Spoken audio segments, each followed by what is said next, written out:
Hey guys, welcome back to another video. We are doing a specialization tier list for War Within. Let's get into it. Alright guys, so for the first class that we're going to be talking about is Beast Mastery Hunter. Unfortunately, that class just does not have much love at all. It's not really viable when compared to at least even the other Hunter specs. So we're just going to go ahead and put that in F tier. Alright guys, and for our next class, we're going to be talking about the Arcane Mage. This class is actually really good. It's changed over the course of the last few expansions. It's gotten actually a lot better. It's pretty good in 1v1s. It's pretty tanky as well. The only thing that I would say about this class is that actually casting is going to be an issue maybe for some newcomers, just because you have to hard cast essentially everything. But if you do get that off, you can do a lot of damage. They're really viable as well in arenas as well. Alright guys, and for our next class that we're going to be looking at is going to be Assassination Rogue. I believe that this one is probably going to be a B tier. Actually, no, let's go with A tier. I think that it's a good class overall. It does a good amount of damage. Assassination Rogue, it's really good overall. It does a lot of damage. It's good in PvP. It's good in PvE. You can do arenas with it. There's a million plus comps with it. Alright guys, and for the next class that we're going to be looking at is Frost Mage. Everybody and their mom knows where this class should be as far as the tier. You can't move when you're fighting against it. When you are fighting against it, you're probably already dead before you know that there's a Frost Mage, because the instant cast damage is so much. It's literally like hitting a Pyroblast with every Ice Lance. So this is going to be S tier. I'm going to move this in front of the Assassination Rogue as well. Alright guys, and we have Guardian Druid. This class is pretty decent when it comes to flag carrier, and something of that sort. It's really good in BG scenarios. Other than that, I guess the world PvP is not too bad either. I mean, I think that it could be A tier. I think it has some functionality to it that's going to be able to help it out. All right, guys, and for one of my personal favorites, Marksman Hunter, I'm gonna put that on S tier. It has a lot of damage output. It has so many comps that are really viable when it comes to PvP.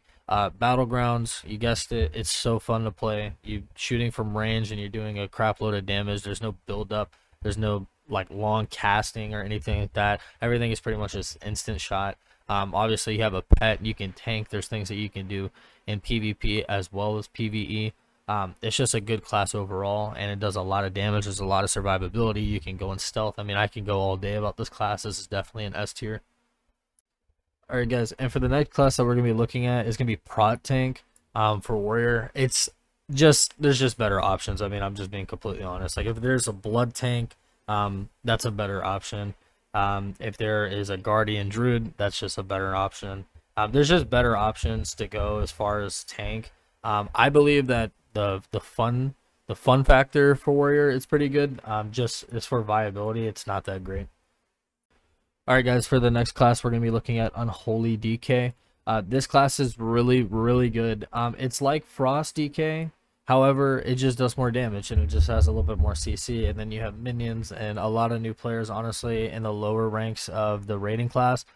People can't even tab target you just because you have 1,000 plus another 1,000 of just undead mobs running and sprinting and jumping and interrupting you, and there's just like really almost nothing that you could do. So I'm gonna put Unholy probably just in front of Feral.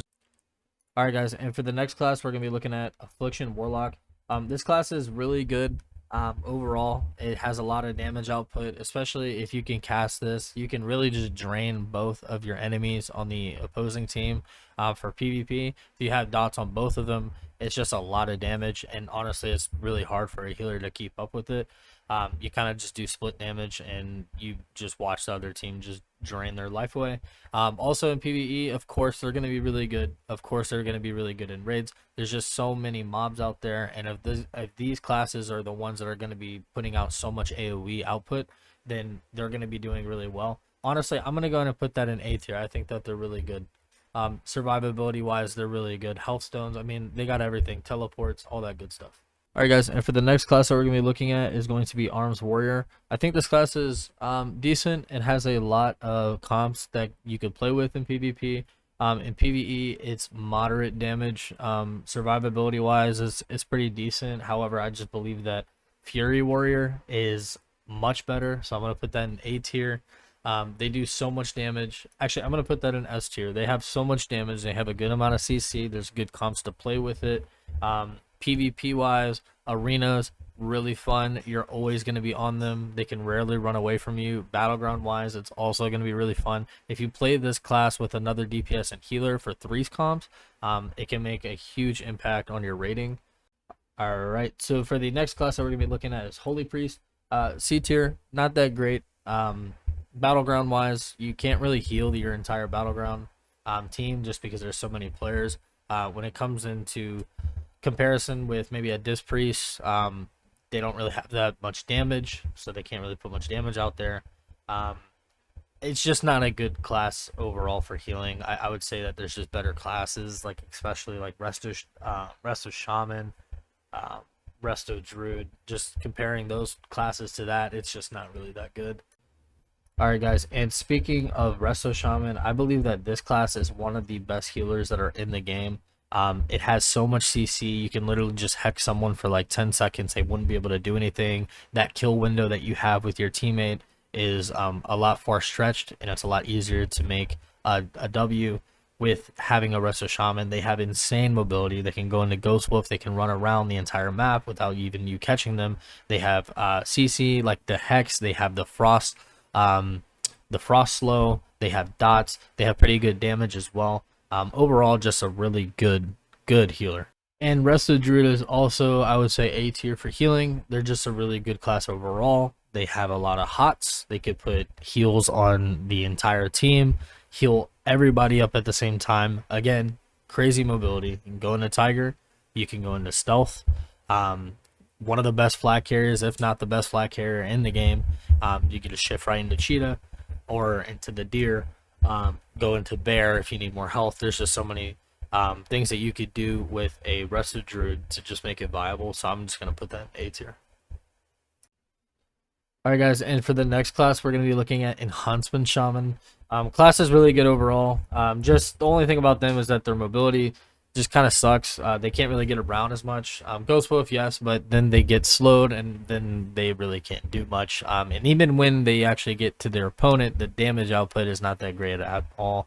I think the utility, of course, from a Shaman is amazing. However, just from what I've seen Shaman be, especially in Enhanced Shaman in the past, there's just no really comparison. So I'm going to put them in C tier. They're not really that great right now. And for Fire Mage, we have B. They're pretty good. They do a decent amount of damage. It's just like the casting aspect. You're going to have to learn how to be able to cast a pretty long cast time without getting just brutally destroyed. LOS, you have to. There's just a lot of things you have to do. The skill ceiling is pretty high. Wouldn't recommend it for new players. If I were a new player and I would want to play maybe like a mage, I would probably go Frost. They're just better at the moment. Maybe hold on to Fire, learn how to play it until it gets good again, just because it just doesn't compare right now with Frost. Alright guys, and for our next class, we're going to be looking at Demonology Warlock. I'm going to put this in B tier. I think that it has a lot of potential, but when you get AoE CC'd with your demons and your demons can't get to anyone, and you're just kind of sitting there like maybe a mage with like no spells, it doesn't feel that great, especially when your demons are the majority of going to be your output. In battleground scenarios, people, I mean, they could just pick off demons like it's none other. So I'd put Demonology probably in B tier. They have good damage in PvE though. Subtlety Rogue, straight shot up into S tier. No surprise there. They can CC you almost to the point where you can't really play the game. The damage is insane. Battlegrounds really good. PvE pretty decent. They're just good overall. Arenas, they have one of the best comps in the game. You know, Disc Priest Rogue. So I mean, Mage Rogue, Frost Rogue. You know, it's just there's so many good comps with this. It does so much damage, and it's really fun to play. And for Demon Hunter Tank, I'm gonna put this in A tier. They're pretty good. They actually have a good amount of mobility. They're pretty tanky, good for flag carrier. They're good in, I mean, really all aspects, even dungeons and raids. They're just one of the top picks. They're very fast.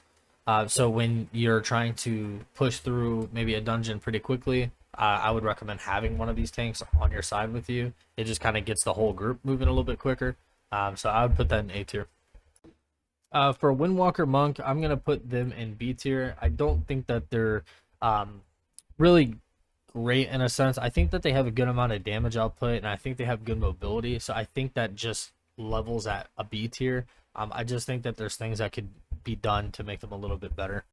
All right, and for the next class we have Blood DK. I'm gonna put them probably in A tier, just because they have a lot of utility. They have Chains of Ice. I mean, it's still a DK, right? They got Death Grip. Battleground wise, they have a lot of health. They could be a decent flag carrier, not the best. They're a pretty good class overall, especially in dungeons raids. You're gonna want to have a Blood DK, or even the Tank Demon Hunter, like I said before. But they're both really good, so I'm gonna put them in A tier. All right, and as far as Brewmaster, I'm gonna also probably put that in A tier. They're really tanky, they're beefy, they do a good amount of damage, they have good mobility. Overall, just a good tank. And so for Frost DK, they are B tier. They have a lot of health. They're very tanky for a DPS, surprisingly. Reaper's Mark got nerfed. I don't think that they're better than Unholy. Therefore, I just have to put them in B tier. I think it's a solid class, just like Windwalker in a sense. I just don't think it's really scary to be an opponent of the Frost DK. All right, and for Demon Hunter DPS, I would say that they're probably on par with the Windwalker and the Frost DK. I just don't really see them being that great anymore. Their damage is decent, like of course. The only thing is that they're just not as good as they maybe once was, and also I believe they're probably a little bit harder to play than where they were. So I would have to put them on B tier. That would just make the most sense with putting them on par with Frost DK and Windwalker Monk. All right, and for HPAL, we are going to put them right in front of Resto Druid, just because the amount of quality of life that it brings to the arenas. A lot of CC, a lot of good single target healing, a good amount of damage, good amount of mobility, bubbles. They have so much in their toolkit to be able to be very viable when it comes to a healing class. So I'm going to put them in the A tier. All right, guys, and we have Boomy, but they're only really good with Incarn, so I'm gonna put them in B tier. They're really strong when having Incarn used. Like, it's actually unbelievable how strong they are. However, it's only when Incarn is available. When Incarn is gone, they hit like kind of like a wet noodle. So I'm going to put them in B tier. Their survivability is not too great either. Mobility, of course, really good. Cat, tiger, bear, they can go into any sort of forms to help out them. A lot of stuff in the toolkit, just not that strong when compared to others. All right, guys, and for the Devastation Evoker, I'm going to put that in S tier. I think that they're really good. They're super easy to play. They do so much damage. They have a AoE purge. AoE purge, like that's absurd. So S tier, obviously a lot of damage, really good of a class. I'm gonna put that in S tier. Disc Priest, per usual, we're gonna put that in A tier. The healing is amazing, especially when it comes in to play with arenas. One of the best healers that are in the game. It has a lot of comps to play with. Really, honestly, you could play with really anything. Any DPS that you could play, you could probably play with Disc Priest and it would still be really good, considering that Disc Priest is almost like a damage and a healing comp. In itself, it has a lot of bubbles, it has a lot of CC, mind control. It's absolutely absurd. It's a great class to play overall. It's really fun. I'm going to put that in A tier. Now, as far as Preservation Evoker, that is going to be our S tier healer. It does the most damage, it does the most heals, it has the most mobility, and again, it's going to be very easy. So overall, it's just a really good class to play. In my opinion, that is going to be in the S tier. All right, and for the Prop Paladin, I'm going to put them in C tier. I don't think that they're too bad. I just don't think that it's the best option. They don't really have much damage. Mobility kind of sucks, and I mean, they have good utility, right? They have good CC, so I mean, I would put them in C tier. I don't think that they're the best. I just think that there's better options. They're not really sustainable, so I would have to put them in C tier. All right, and we have Survival Hunter. I'm gonna put that in A tier. I think that they have good CC. I think they have moderate damage, and I think that they have a pet. So obviously, when in battleground scenarios, I think that they could be pretty good. A tier is where I would put them. All right, and as far as Miss Weaver healer, I'm gonna put them in B tier. I think that they're probably one of the worst healers in the game, just because their mana consumption is like insane. Like you're gonna be running out of mana, so fast in arenas. It's not even fun. I think the heals are actually really good. I think it's actually a good class. I just think that literally just the mana consumption. I mean, you're spending so much mana in arenas that you're going to be running out of mana halfway throughout the arena. Your opponent, that is also a healer, has 75%, so you're just having a quarter less mana than everyone. That's what it just seems like. So I'm going to put that in B tier compared to the other healers. All right, and for Outlaw Rogue, I'm going to put them actually in B tier. Yeah, because I think that they're really good. I think that they have potential, but they're just not there yet. I think it's going to be like a class that no one really plays, but the people that do play it, it's going to be really good. And you're going to be like, how did this Outlaw Rogue do what he did? It's because I think that this class has a lot of potential. It does a good amount of damage. I just don't think that it's better than Sub. I also definitely know it's not better than Assassination as well. So I believe B tier is the best spot for that. Okay, and honestly, I think Shadow Priest is going to be A tier, and I think it's going to be put in front of Survival Hunter. I think that they have a lot of damage. Dots wise, they can pretty much burn, just kind of like in a sense of Affliction Warlock, where they can burn multiple people at the same time, but they just have Disperse, they have Feather, they have Fade. There's a lot of good things about them, and I think they do a good amount of damage. Battleground wise, probably not so great, not so much mobility. However, their damage output is really good. They can off heal. So it has to be, honestly, I think this is better than Affliction Warlock. Honestly, I think it's just a better version, it seems like right now. So I'm going to put them in A tier. All right, and to me, Retribution Paladin is just kind of a better arms warrior. I think that it does a good amount of damage. It just has more CC, and then it also just has more utility. There's just more things that a red paladin is going to bring to the table than a arms warrior. At the moment, in all regards, dungeons, raids, PvP, whether that be arenas or battlegrounds. I think it's just a better class than arms warrior, so I'm just going to put that in there. All right, and now as far as Ellie Shaman, I'm going to actually have to put them probably right behind Unholy DK. The only reason being is because they do a lot of damage and they're very sustainable. Like, it's kind of hard to kill them, considering with Healing Surge, almost healing maybe a quarter of their health when they get one popped off. They have a lot of totems, they have a lot of utility, they have good mobility. It's just a really good class. I'm honestly kind of considering putting it into S tier. But I'm gonna put them in A tier. I'm gonna put them right behind Unholy DK. I think it's a really good class overall, and they look really cool. They have a fun factor to them. Now, as far as Destruction Warlock, where should I place them? I'm gonna place them in front of Survival Hunter. I think it's a really good class. They have a lot of damage. They can even go instant cast damage, or they can go long cast damage, both of which are really good. You can even bait trinkets. It's a really good class overall. I'm going to put them in A tier in front of the Survival Hunter. Alright guys, and that is my full specialization / class tier list for War Within. If you guys enjoyed the video or learned a thing or two, or maybe even choose your class through this tier list, please feel free to give it a like, comment, or subscribe. It really helps out the channel. Thank you. Peace.